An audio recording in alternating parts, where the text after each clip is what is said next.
comunidad de compradores, ¿cómo están? Gracias por estar aquí hoy con nosotros. Tenemos un invitado muy chévere, muy especial. Él es Rodolfo Granados, es el director ejecutivo de Mentum.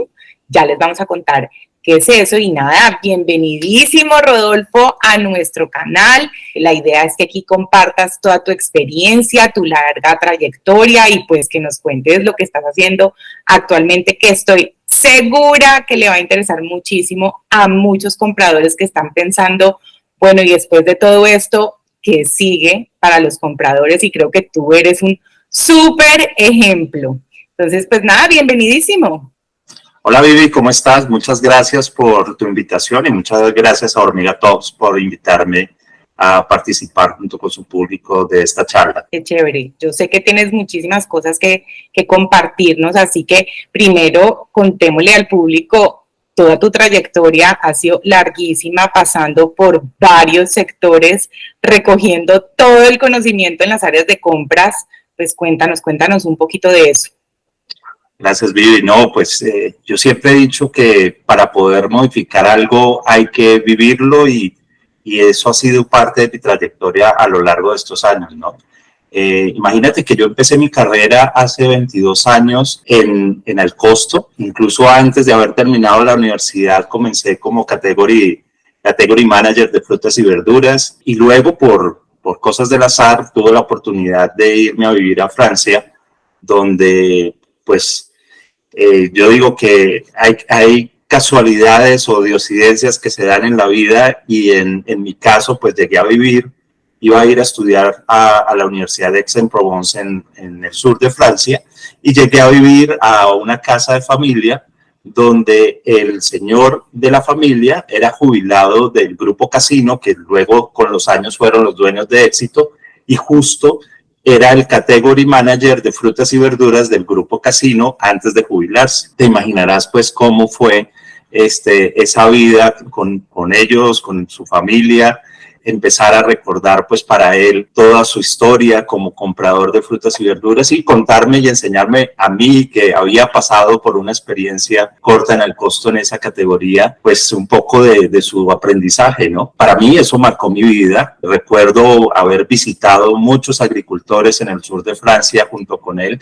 que luego de él haberse retirado de Casino se volvieron sus amigos. Allí estuve un tiempo y justo él me recomendó y me gusta contar esta historia porque sobre todo a los compradores que están empezando es bueno comentarles cómo las cosas se van dando en la vida y justo él me recomendó que leyera una revista que era la revista del retail en Francia y esa revista un día aparece un artículo que decía haga carrera en Casino. Envié mi hoja de vida, envié una carta de motivación y llegué a la casa y le conté a Claude, mira, envié esto que salió hoy en la revista que me recomendaste y me dijo, espérate y vas a ver que te va a ir bien. Efectivamente me llamaron a una entrevista y la entrevista era en el centro de distribución que quedaba en el pueblo donde vivíamos, en Aix-en-Provence, y él me dice, yo te llevo a la entrevista. Cuando llegamos a la entrevista, resulta que desde el portero hasta el que me hizo la entrevista lo conocían a él. De hecho, el que me hizo la entrevista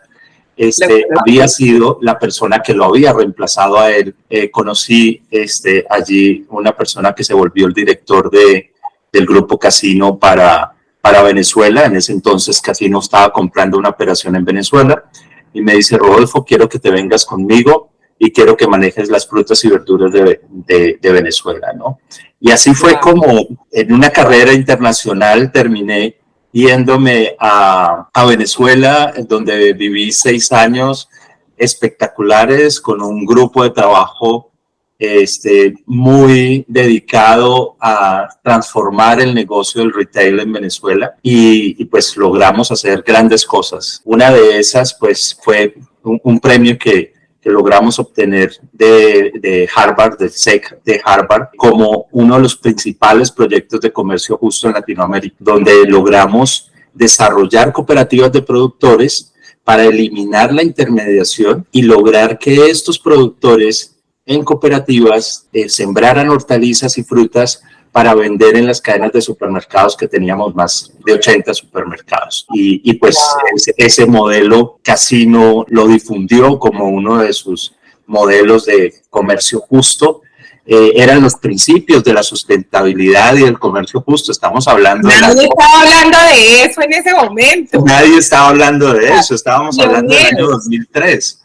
Y el modelo de cooperativa y de trabajo cooperativo, pues lo aprendí con Claude y sus amigos en el sur de Francia, que ya obviamente era un modelo que funcionaba hace mucho tiempo, ¿no?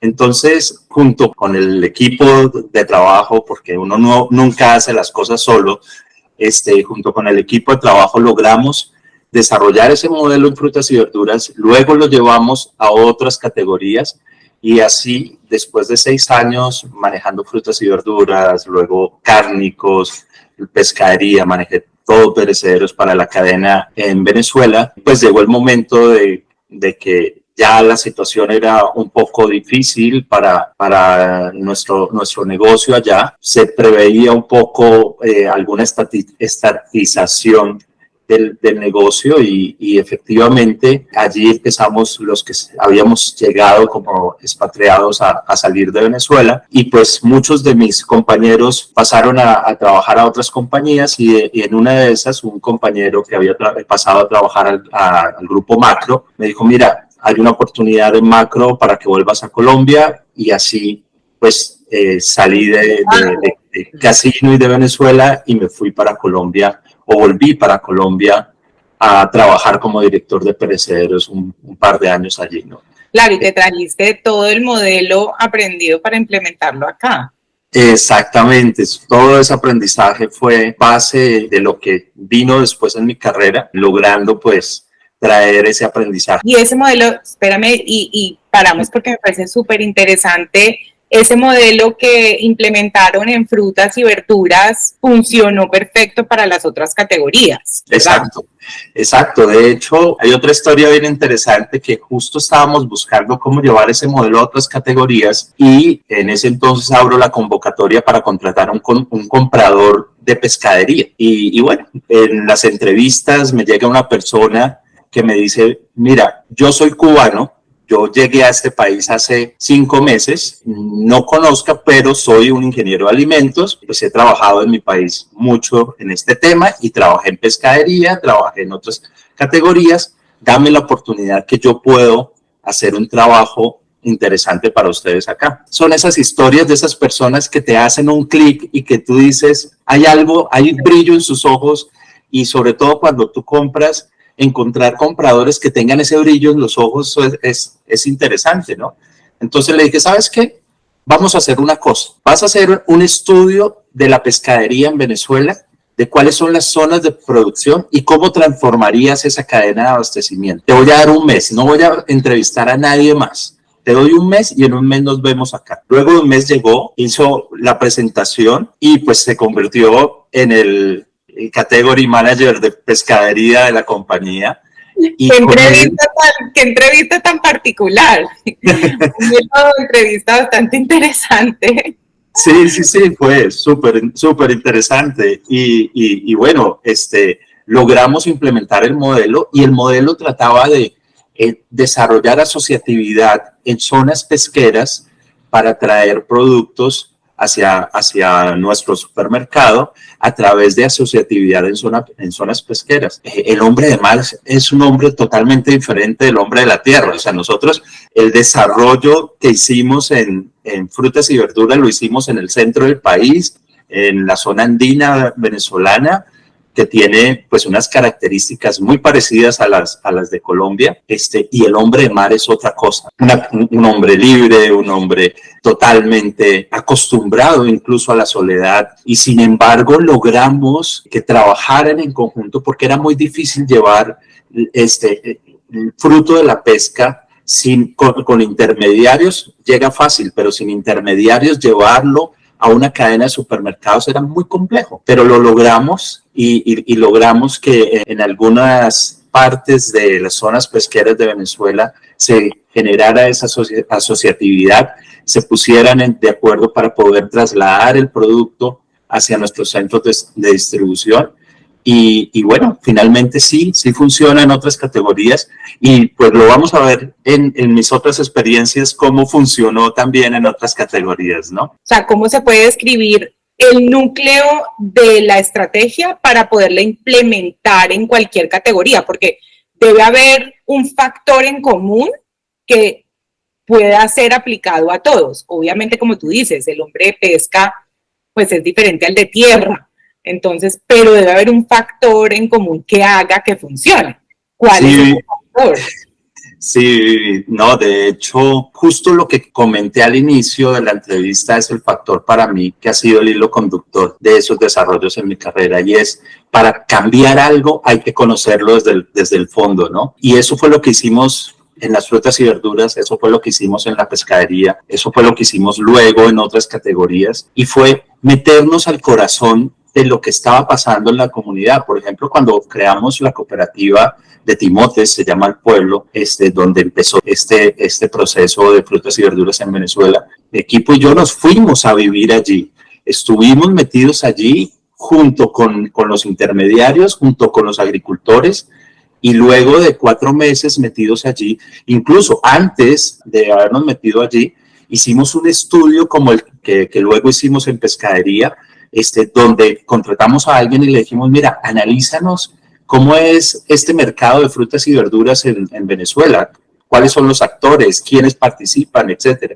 Entonces, el valor fundamental o la clave para poder hacer estos procesos transformadores es realmente meterse, conocer desde el fondo las situaciones y poder a partir de allí generar soluciones disruptivas o diferenciadoras. Listo, entonces después te devuelves a Colombia. Nos vinimos acá, empecé una nueva vida laboral en Macro, luego de 2 años trabajando también con frutas y verduras, cárnicos, pescaderías, etcétera. Comienzo a trabajar en el programa agrícola de PepsiCo de frutas y verduras. Eso fue ya hace casi 15 años. Para mí, el campo no era nada diferente a lo que había hecho. De hecho, soy ingeniero agrónomo, mi familia tiene tradición y empezamos a hacer el mismo trabajo, entender desde la profundidad de la producción agrícola de papas, plátanos, maíz, etcétera, qué era lo que estaba pasando, cómo era el proceso y apalancar un poco lo que ya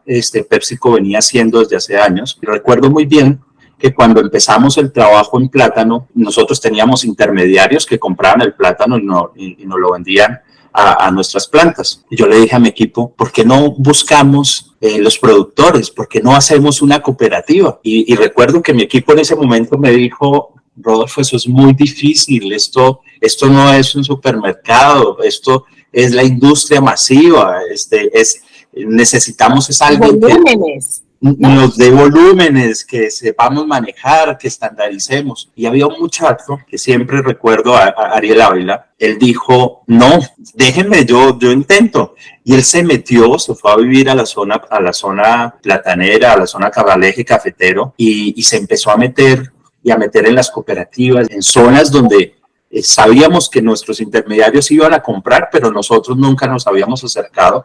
Y así nació el proceso de agricultura directa con agricultores en Belén de Umbría, que luego pues, se convirtió en un proceso que ahora es parte de la marca Natuchips, donde contratamos agricultores que trabajaban en cooperativas. Poco a poco el equipo se fue poniendo la camiseta y fue amando este proceso de desarrollar comunidades, de generar un abasto completamente diferente. Omar desarrolló la parte de maquila con madres cabezas de familia. Walter y Ariel lograron pues desarrollar el modelo con más cooperativas y así sucesivamente fue transformándose un proceso de producción con intermediarios más estandarizado, etcétera, ir derribando los mitos de que las cosas sí se podían hacer y con capacitación, con amor también de trabajar con la gente, tenerles paciencia, saber que no era de la noche a la mañana, pues educarlos y transformar el modelo de compra, ¿no? Entonces, luego de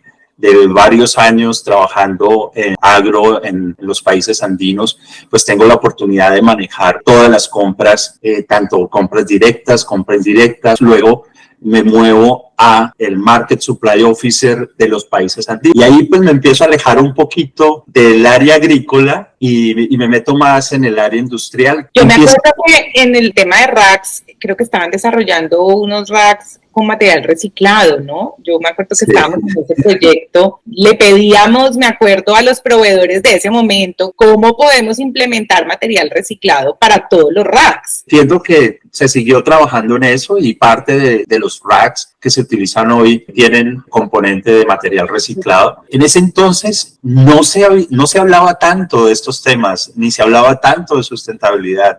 Yo creo que eso es un buen aprendizaje, y es que muchas veces tú haces en tu carrera cosas, no sabes la repercusión que van a tener en el largo plazo, o lo sabes y lo trabajas para el largo plazo, y muchas veces en el corto plazo no ves el resultado, ¿no? Y es como en la agricultura, ¿no? Tú siembras la semilla y en el tiempo sale la producción, ¿no? Yo creo que eso ha sido parte de la historia, o de mi historia como profesional en compras, es saber que en algunos momentos logramos dar resultados en el momento y entregar productividad, entregar pues los indicadores, pero también tenemos que balancear en cómo sembramos esa semillita que tendrá un resultado en el largo plazo, ¿no? Pensarlo así, no es una inmediatez, es un tema que yo lo estoy proyectando, creo en eso y a futuro voy a ver los frutos. Exactamente. Hace 12 años, cuando estaba manejando las compras agrícolas de los países andinos, presentamos un proyecto que tal vez ha sido de los proyectos más difíciles de presentar, porque era desarrollar variedades de papa para las zonas tropicales, y pues desarrollar una variedad de papa se puede demorar 10 años. Entonces, lograr vender esa visión es muy difícil. La inmediatez a veces nos gana en las compañías, ¿no? Y siempre pensamos en el resultado del corto plazo, porque pues a veces nuestros modelos están hechos para entregar un resultado, tomarnos la foto y seguir al siguiente rol, ¿no? Y esas cosas de largo plazo a veces no son muy populares, pero garantizan una sustentabilidad. Y hace 12 años, cuando todavía el mundo no hablaba mucho de estos temas de cambio climático, hasta ahora comenzando, el equipo y en cabeza de Giorgio Bollo, que era el gerente agrícola para Perú y Ecuador, logramos presentar un proyecto donde le decíamos a la organización: mira, invierte en desarrollo de variedades para el largo plazo, porque va a haber un cambio climático, porque vamos a necesitar variedades resistentes a la sequía, o resistentes a la lluvia,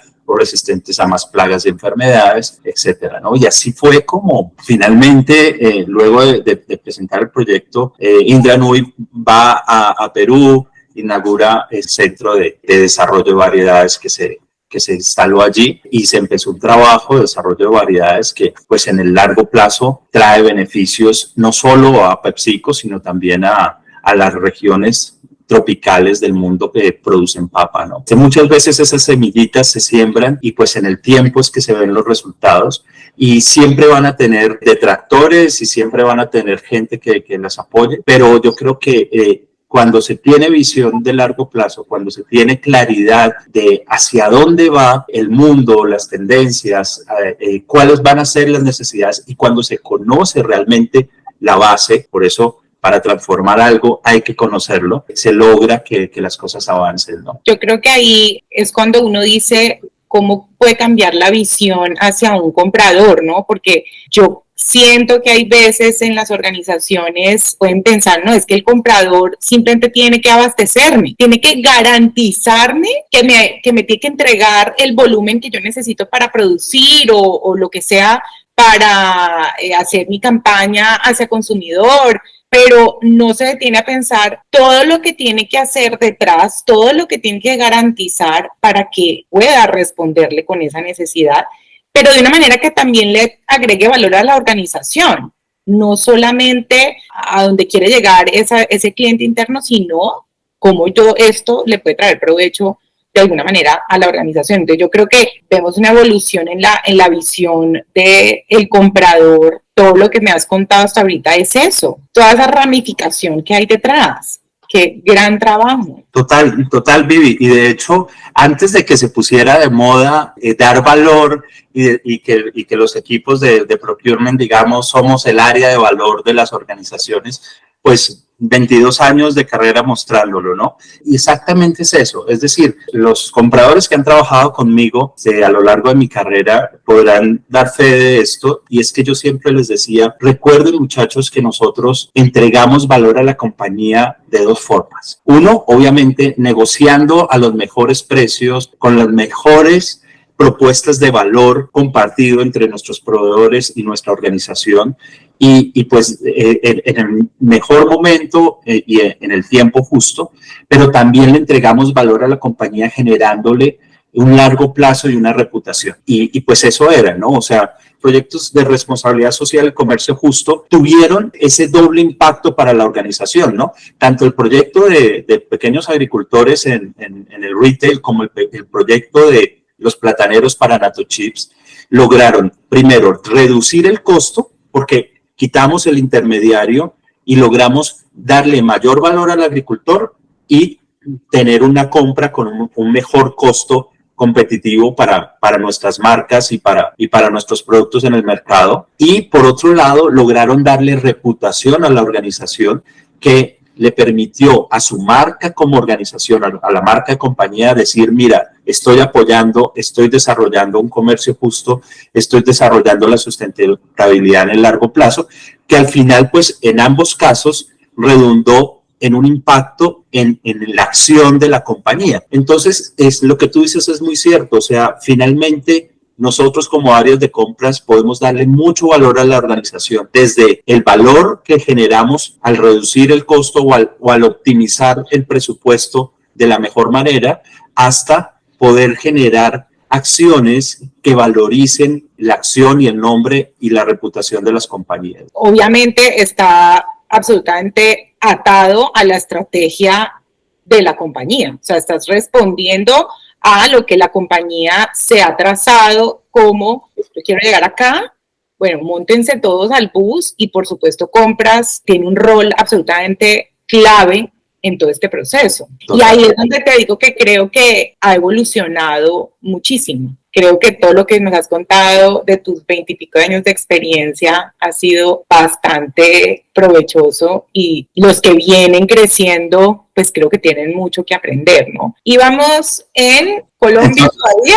no andina. Exacto. Entonces, luego de manejar compras para andinos, pues se da la oportunidad de moverme a Flex Packaging, una categoría totalmente diferente. Y lo interesante de moverse uno, de ser un poco generalista, manejando como varias categorías, a moverse a una categoría tan especializada como la categoría de packaging, es que yo decía, esto es una categoría de compra inteligente, ¿no? O sea, tienes que ser muy hábil, muy detallado, entender, tener una mente muy abierta para poder entender el proceso, porque no era simplemente hacer una licitación y ir y comprar un empaque, sino realmente entender una categoría, cuáles eran los factores que hacían que ese producto lograra un precio adecuado, un valor adecuado para la organización y cómo podríamos optimizarlo, ¿no?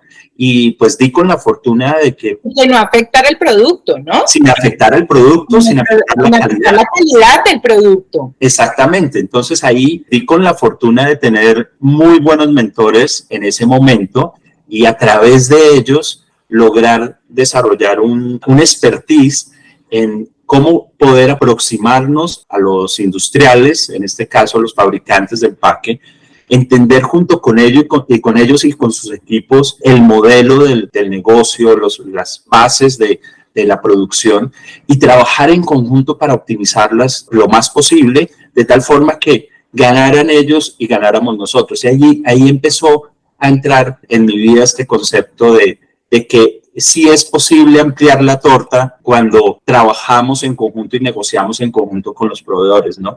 No necesariamente yo tengo que ser un comprador que empuje a mi proveedor a tener una situación económica imposible de manejar, porque lo empujo a tener precios cada vez más bajos, a costas de su propia eficiencia y a costa de su costo de producción, sino realmente empezar a entender cuáles eran los factores competitivos y cómo hacíamos nosotros como organización para apoyar que esos factores competitivos fueran cada vez más competitivos y cómo hacíamos para apoyar esas ideas que ellos tenían para poder nosotros desarrollar un producto que funcionara muy bien en sus líneas de producción, en las líneas de producción de nuestros proveedores, pero cumpliera la funcionalidad que nosotros como organización estábamos buscando, ¿no? Entonces, lograr ese trabajo es clave para evolucionar las compras hacia un modelo de compras donde nosotros a través de los proveedores logramos desarrollar una cadena de abastecimiento bastante eficiente, donde no dejamos que las ineficiencias que generamos en ambas partes pues se conviertan en costos adicionales y se vayan ni para el bolsillo de ellos ni para el bolsillo de nosotros, sino simplemente se quedan o se pierden, generando pues mayor impacto en las materias para nuestros clientes. Entonces, ese fue un gran aprendizaje. Allí estuve manejando paques flexibles, luego tuve la oportunidad de volver al mundo agrícola a manejar las compras agrícolas para Latinoamérica, donde estuve con unos grandes mentores, tanto del equipo que en ese momento me tocó dirigir, como gente que nos apoyó desde afuera para diseñar unas bases de lo que era la estrategia agrícola que hoy la compañía ha ido desarrollando y que hoy vemos cómo el tema de tecnología se vuelve importante, cómo el tema de desarrollo de proveedores se vuelve importante, cómo el tema de agricultura regenerativa y las bases de sustentabilidad se vuelven importantes. Y asimismo, seguir creciendo mucho en el desarrollo de partnerships robustos. Y yo creo que eso fue lo que marcó esta segunda etapa de mi vida ya en trabajos con categorías, marcó la pauta, ¿no? O sea, cómo realmente nosotros podíamos sentarnos con los proveedores, transmitir nuestra visión, tener conversaciones estratégicas, tener conversaciones claras y transparentes para trabajar el corto plazo, pero también tener conversaciones claras y transparentes sobre cuáles eran los gaps que teníamos en ese largo plazo y en eso que queríamos hacer hacia adelante. Así lo trabajamos con packaging, luego lo trabajamos, o mi equipo y yo lo trabajamos con los agrocommodities de aceites vegetales y edulcorantes, que fue la última categoría que trabajé en PepsiCo. Y pues siempre buscando generarle a la compañía valor a través de la innovación, valor a través del desarrollo de partnership con los proveedores, valor a través del análisis de ese costo total o ese total cost of ownership de la cadena de abastecimiento, generándole una resiliencia a las organizaciones y a los proveedores que también trabajaban con nosotros en conjunto, y obviamente metiendo en la conversación todo el tema de sustentabilidad. Y así pues me fui metiendo y fui metiendo un poco a mi equipo en esa onda, y logramos desarrollar pues un abastecimiento estratégico y con sensibilidad, con conversaciones incluso a veces mucho más avanzadas en el tiempo de lo que estaba ocurriendo o lo que está ocurriendo en el mercado, pero pensando en los trendings de hacia dónde va el mundo y realmente hacia dónde nos vamos a ubicar, ¿no? Yo en los últimos años, para mí, y más después de la pandemia, que tuve la oportunidad de conocer el libro 2030 de Mauro Guillén, un profesor de Princeton, que habla de las tendencias, ¿no? De hacia dónde vamos en el mundo en los próximos años. Este tema de la sustentabilidad y este tema de realmente garantizar una cadena de abasto resiliente, un supply network lo suficientemente robusto para que las organizaciones sigan creciendo y para que logremos que el abastecimiento sea resiliente frente a los cambios que hay, tanto políticos, sociales, ambientales, etcétera. Pues se ha vuelto un gran desafío en mi carrera, ¿no? Entonces, así es que ha sido mi paso por el mundo corporativo, muchas experiencias y sobre todo con muchos equipos que han logrado llevar un poco esas ideas a buen resultado. Yo no hubiera podido lograr llegar a donde llegué si no hubiera sido por la gente que ha estado conmigo. Eso te iba a decir, y la gente que se te ha cruzado. Creo que has sacado provecho a cada una de esas conversaciones o momentos con esas personas que de verdad te han llevado por un camino, ¿no? Que es el resultado, es lo que vemos ahorita. Entonces creo que has aprovechado todo lo exterior para aprender y llegar hasta donde estás y encontrar tu pasión sobre el tema de las compras. Sí, sí, no, de acuerdo, total. Y bueno, mira, yo creo que el mayor legado y del cual me siento orgulloso de todos estos años de carrera es del equipo y de los equipos que han trabajado conmigo y que primero, como tú dices, me han hecho lo que hoy soy, tanto mis líderes como también mis pares o el equipo que ha estado bajo mi responsabilidad. Y por eso para mí es de gran y de suma importancia pues el respeto a eso y el desarrollo de sus carreras, el respeto también a su conocimiento, y siempre lo que he tratado de traer es el conocimiento de cada uno, colocarle la sazón que la experiencia me ha dado, y con eso construir cosas nuevas, ¿no? Y así han salido pues los resultados que hemos obtenido. Por eso es que después de PepsiCo ya empiezas a pensar en otro rumbo. Sí, tal cual. Hace ya 1.5 2 años conocí por casualidad una comunidad que se llama Micromentor, donde líderes empresariales del mundo corporativo, emprendedores, dan coaching o mentoring a emprendedores o personas que están empezando a desarrollar sus negocios. Y bueno, yo me inscribí como voluntario en Micromentor y empecé a dar coaching a pequeños emprendedores, pequeños empresarios, y allí me di cuenta que gracias a Dios he sido bendecido con toda esta capacitación y con toda esta formación que he tenido a lo largo de mi carrera. Y me di cuenta que hay una gran oportunidad de transmitir este conocimiento más allá de las grandes corporaciones, ¿no? Entonces, es por eso que empiezo como a pensar en cuál sería mi próximo paso, y siempre digo, bueno, el próximo paso tiene que ser transmitir este conocimiento y tratar de ayudar a otros a generar esas mismas eficiencias, esos mismos procesos, a desarrollar sus negocios, a generar valor para sus negocios, ¿no? Y bueno, lo tenía ya como un sueño un poquito más lejano. Pensaba, algún día lo voy a hacer, y en mis tiempos de ocio pensaba cómo lo voy a hacer, y bueno, se dieron las cosas. Y hay un amigo que trabajó conmigo que me manda un mensaje y me dice: Rodolfo, ¿cómo así que qué vas a hacer? Siempre dijiste que te querías independizar. Ahora tienes la oportunidad de hacerlo, ¿por qué no lo haces? Y me dice: desde que te conozco, estás diciéndome a los 40 lo vas a hacer, y ya te pasaste los 40, porque yo ya pasé varios años de los 40, y ya te pasaste los 40 y no lo hiciste, ¿no? Y eso me quedó sonando, y dije, nada, vamos, o sea, hay que hacerlo. Como ves, esta es mi pasión, y cuando tú haces tu pasión, pues no tiene por qué salir mal, ¿no? Igual, si sale mal, siempre puedes volver, siempre puedes hacer otra cosa. Vale la pena intentar, porque después si uno no lo intenta y ya se pasó el tiempo, se pasó la oportunidad, las oportunidades no se presentan 2 veces. Ya pasa y uno dice, ¿por qué no lo hice cuando tenía que hacerlo? Exacto, y tú sabes que hoy tienes salud, que hoy tienes todo para hacerlo y mañana no. Entonces, ¿por qué no lo intentas, no? Entonces, bueno, ahí arrancamos. Mentum. Mentum es un prefijo del latín que indica a través de. Ya no es usado en las lenguas modernas, pero la idea es que a través de nosotros, de mi equipo, logremos generar valor profesional para las compañías, generándole valor más allá de sus procesos y logrando ir mucho más allá en las organizaciones, ¿no? En este punto ya absorbiste mucho conocimiento y estás dispuesto a transmitirlo y lo volviste negocio. Yo sí quisiera cerrar como haciendo un recap de tú qué le dices a tus colegas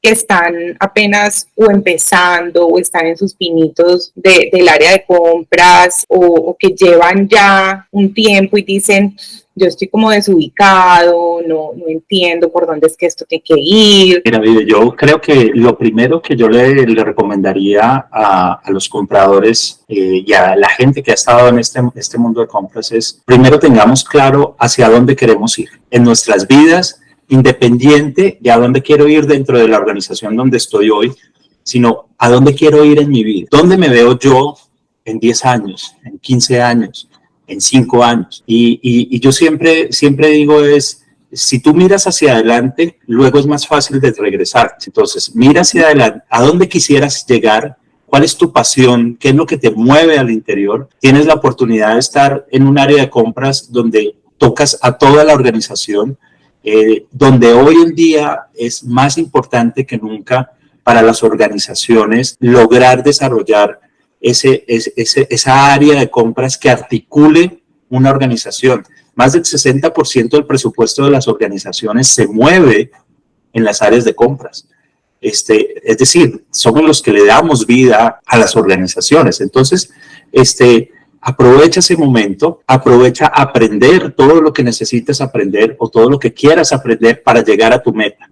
Pero no esperes llegar a tu meta para decir en qué invertí mi tiempo, sino revisa hacia el futuro, ve hacia dónde quieres ir, mira cuáles son los gaps que tienes hoy y te regresas y empiezas a ver qué me está dando este puesto donde estoy hoy, en qué me contribuye esta formación, esta experiencia que estoy teniendo hoy para llegar a donde quiero llegar en 10 años. Luego eso te va a dar a dónde tienes que ir al siguiente paso. Y el siguiente paso no necesariamente tiene que ser crecer y volverme el gerente, el director, el CPO. No necesariamente. Lo que tiene que ayudarte es a generarte las experiencias y a generarte el conocimiento que te permita llegar a donde quieres llegar y a donde tu pasión te va a llevar hasta tus últimos días. Si logras identificar eso, vas a identificar la pasión dentro de ti y vas a lograr identificar qué es lo que te va a aportar cada etapa de tu vida profesional para lograr llegar a eso. Yo creo que estamos en un área que puede agregar mucho valor. La otra cosa que dejaría a los compradores es, puedes darle mucho valor a la organización, no solo negociando, no solo obteniendo los mejores precios, al mejor valor, en el mejor momento o en el momento justo, correcto, sino también entregándole valor a la organización con otras acciones que permiten que la compañía, su nombre, sus acciones se valoricen en el mercado. Pero finalmente, desde tu rol, independiente en qué tipo de organización estás, puedes darle valor a la comunidad y al mundo donde te desenvuelves. Hay organizaciones de compras que pueden ayudar a transformar el mundo. Hay organizaciones de compras que tienen en las manos el que las metas de sustentabilidad se logren, y no se logren simplemente porque es una moda o porque tenemos que cumplir con la Agenda 2030, etcétera, sino se logre por la supervivencia de la humanidad, por la supervivencia de nuestros hijos y de las próximas generaciones. Entonces, está en las manos de los equipos de compras. Mi recomendación es que la aprovechen. Rodolfo, muchas gracias. Me encantó estar en este espacio contigo. Creo que aprendí muchísimo, aunque ya te conocía hace muchos años. Muchísimas gracias por estar aquí con nosotros y compartir este conocimiento con todos los que nos oyen. ¿Quieren dejarnos sus mensajes, algún comentario para Rodolfo? Lo dejan en los comentarios de abajo. Y Rodolfo, espero volverte a tener acá. Muchas gracias, Vivi. Gracias, Hormiga, por el espacio. Gracias.